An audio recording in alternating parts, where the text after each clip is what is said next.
আসসালামু আলাইকুম বন্ধুরা, কেমন আছো সবাই? আশা করছি ভালো আছো। আলহামদুলিল্লাহ আমিও অনেক ভালো আছি। তো আজকে যখন উঠেছি তখন বাজে 7:25।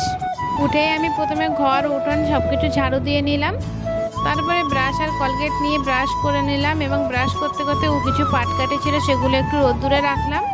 এখানে আমার ব্রাশ করা কমপ্লিট হয়ে গেছে, তো ফ্রেশ হয়ে নিলাম। ফ্রেশ হয়ে একটু গরম জল করে রেখেছিলাম, তো সেই গরম জলটাই খাচ্ছিলাম বসে বসে। জানো তো সকালবেলা প্রকৃতিটা কত সুন্দর থাকে, তাই বসে বসে খাচ্ছি আর বাইরের দিকে দেখে ভাবছি যে এত সুন্দর প্রকৃতি। সত্যি আমরা গ্রামে থাকি বলে আমরা এত সুন্দর প্রকৃতিটা সকাল হলে দেখতে পাই, শহরে কিন্তু এটা দেখা যায় না। তো জানো তো আজকে না আমার শ্বশুরমশাই বাড়িতে নেই, সেই জন্য কাকা শ্বশুরের কাছেই আমি আজকে বাজার করতে দেবো বলে বসে বসে ভাবছিলাম।